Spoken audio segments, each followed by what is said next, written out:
Welcome to Two Brothers Radio Control. FMS sent us the 2-meter Beaver to review, but before we get into that, we just opened our own Discord server. The link is in the description. Come join us. What's going on, YouTube? Today I've got my buddy RC Pilot Will here filming with us, and we have the brand new FMS Beaver version 2. Maybe not brand new, it's been out for a while, but brand new to us. This is an interesting model. I've wanted one for a very long time. I asked FMS, hey, could you send this to me so I could show it off on my channel and on Instagram and all that other fun stuff? And they're like, sure. Got here in 2 days, believe that or not. So, full disclosure, we did not pay for this model, but we do give you our unbiased, as much as we can anyway, opinions on the models that we do fly that are sent to us. So, starting off, it's got a nice 15x9 prop with a strong motor in it. I forgot what it is, but I've already throttled it up and it sounds freaking awesome. I could put the info on screen. I just can't remember off the top of my head. There is an unfortunate thing with this plane that it is entirely plastic servoed. So all these servos in the wings and the elevator and the rudder, they're all plastic. So you gotta have to keep that in mind when you're doing extreme maneuvering. Maybe don't do extreme maneuvering with it unless you're willing to go through. Unless you're willing to go ahead and, you know, run the new servos in yourself. That was the aviation radio that I've got, an ICOM. So that's letting me know if there's anybody coming to this airport, so we don't interfere with them. We'll kind of leave part of that in there and blah, blah, blah, and cut things here and there. Overall, I mean, this thing is beautiful. There's a ton of space inside of this cockpit. I mean, look at how good this is. Pop this open. Got my voltage wire running in there to my AR637T. Not having any issues at all getting in there with all the plugs. I could not actually set it up for Crow. It's using one of the FMS mixing boards. So I would love to do that, but it would require way too much work to do. We are going to fly this today on an SMC 4500 Graphene Extreme version 2. This is a, what is it, 40C pack.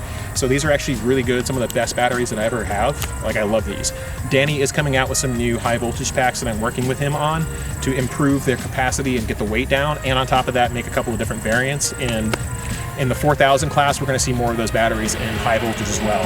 So let's go ahead and put this battery in, and then we'll cut right to it. And we'll take off from the grass with this big old bush plane. Remember, when you're flying off grass, hold some back elevator pressure so the tail of the plane stays planted. Let's kind of move up here.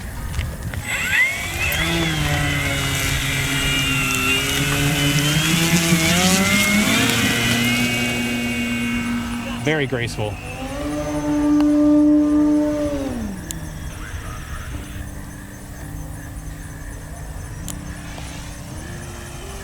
That thing looks awesome. It does.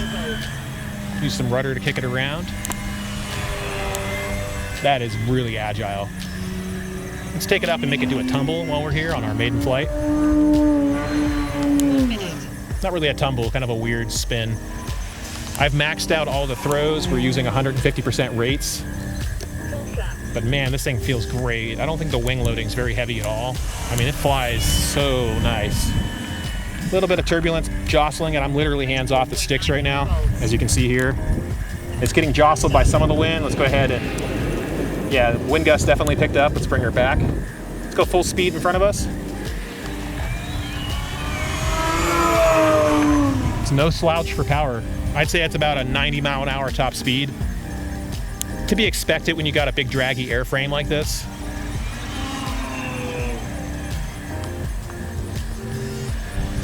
Very aerobatic, feels nice and precisely planted in the sky.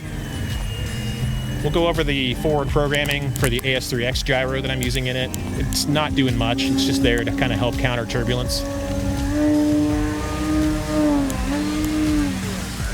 A little bit of a Lomchavok style tumble. Got some wind coming up from behind us. We're gonna go ahead and kick the rudder in, meet it head on. Full rudder almost, there we go, straightening it out.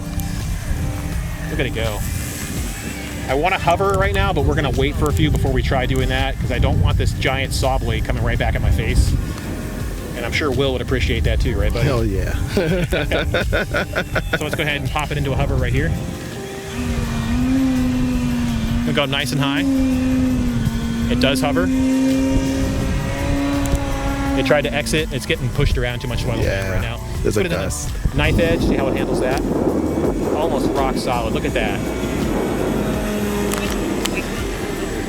Not trying to be too hard on these plastic geared servos. The last thing I want to do is have a rudder failure in flight.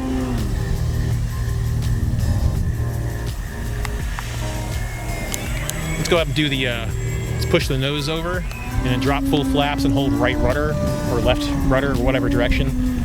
Turn it over.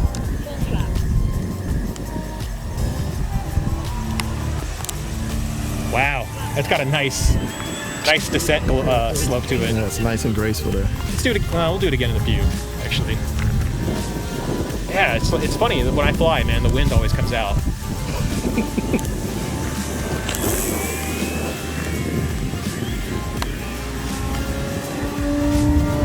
It's got a pretty decent roll rate for being a big wing plane like this. I mean, I didn't get this model expecting it to roll like a Night Timber X or anything. Let's go put it into a flat spin, get up nice and high, see how much it's going to take to do it. Does not want a flat spin with contrary aileron. That's interesting. Let's try that again. Go straight up.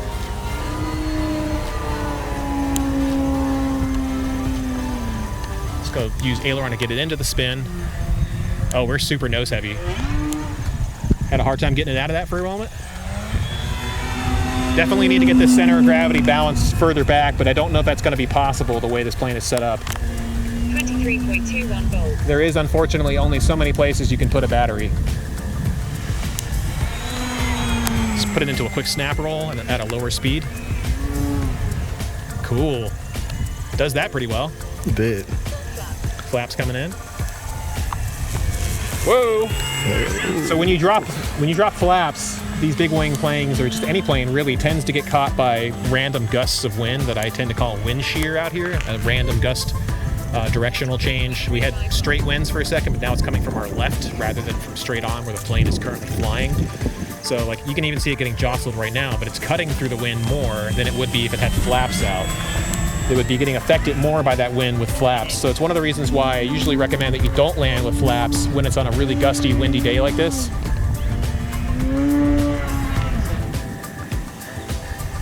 I like this thing, man. I did ask FMS to send me the float set for it. I'd like to get it up and take that out. Let's try landing it on the pavement real quick, see how that handles. And then we'll do a touch and go on the grass, perhaps.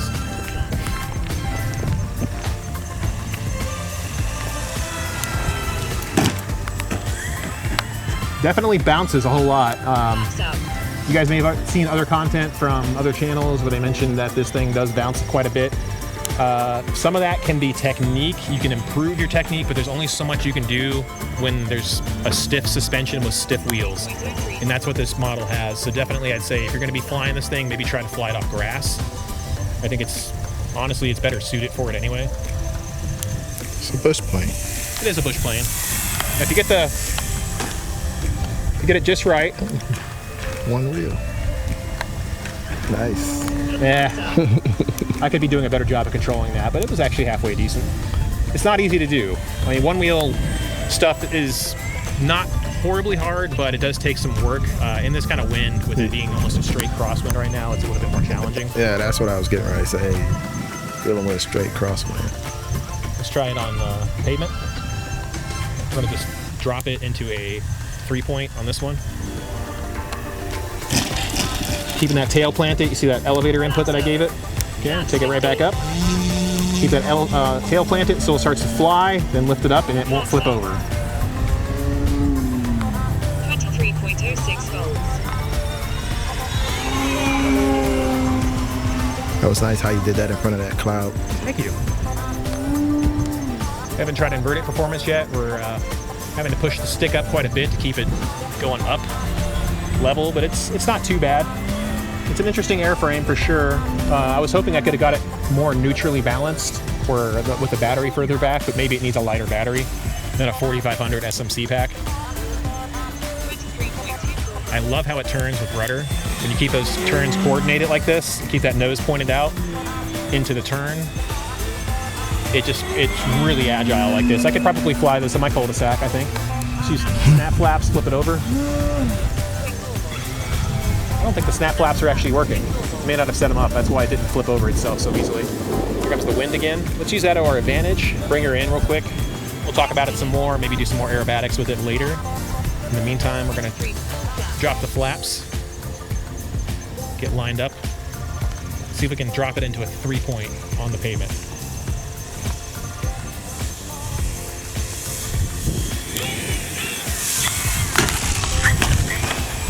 using full aileron right now to correct for that. Man, that was one heck of a crosswind. That was. That just developed at the last second there. I got to redeem that. I refuse to let that go. Flaps 50. It actually takes off pretty good on pavement though. I'll give it that, but we're going to do grass landings for sure. All right, let's get her in.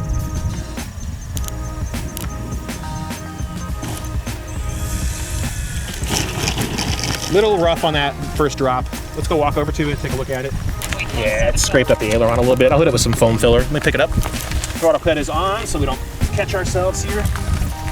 Let's see where it caught.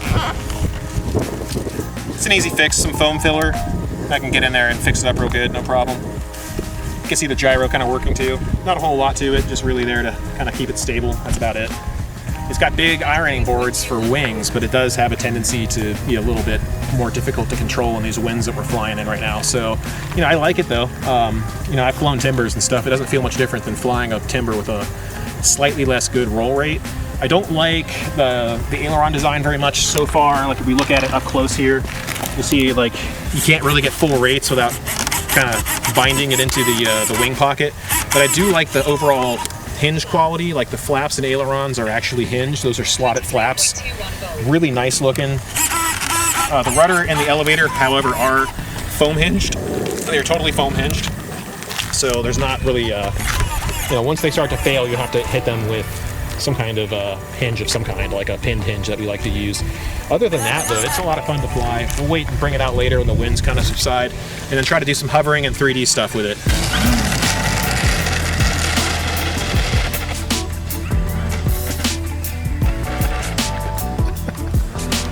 Kind of got it. Yeah.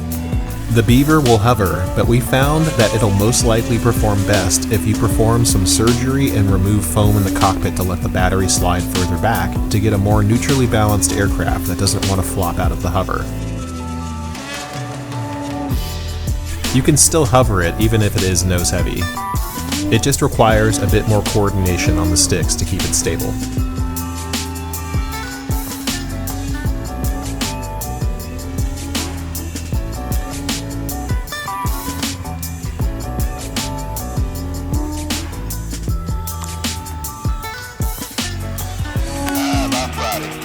Knife edge is the Beaver's specialty. It's very stable and has a graceful presence with its massive wingspan. We didn't notice any serious coupling issues with rudder, so it tended to track straight with rudder input.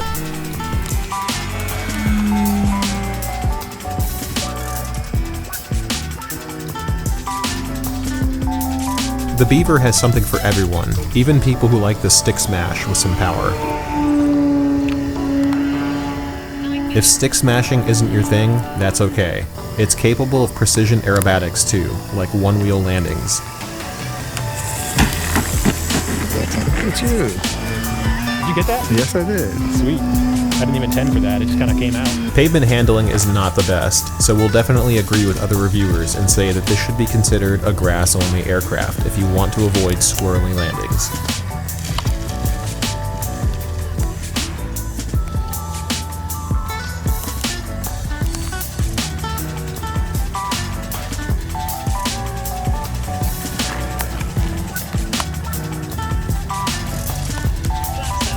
Oh, and it performs inverted Harrier rock solid too.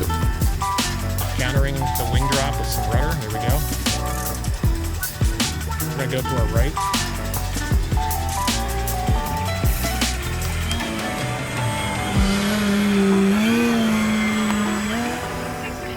Okay, recovering.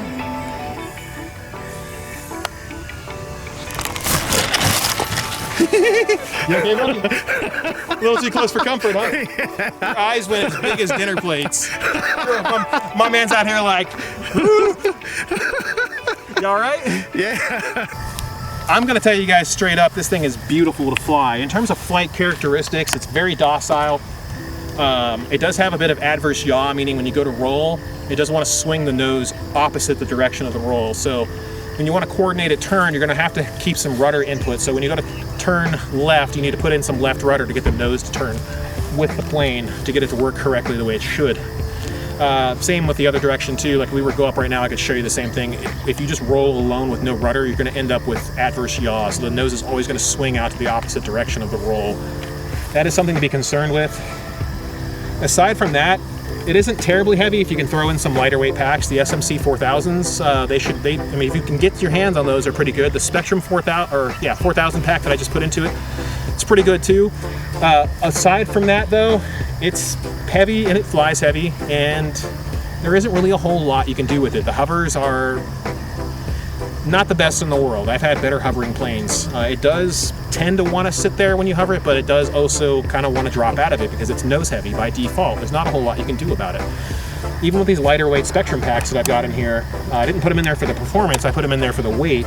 Like the Spectrum 4000 50C chilling right here, it's as far back as I can get it to go inside the battery compartment. I could probably open that up and make it possible to go further back, and I probably should do that actually, just for performance's sake. I think we could get better performance out of it on water, especially too, because it's not going to be as likely to push the nose down and flip the plane over into a wave.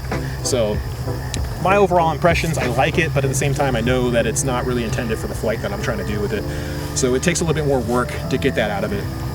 So my honest impressions of this thing, for what I want to do, it's a 7 out of 10. For what you're going to want to do is probably not as much 3D stuff. It's a solid 8.5. Where it really has issues are these rock hard wheels. I mean, these things are solid rubber. They have almost no give to them. I'm squeezing this as hard as I can. There is no give to these struts. They are completely solid metal. I think they're almost steel, if not aluminum.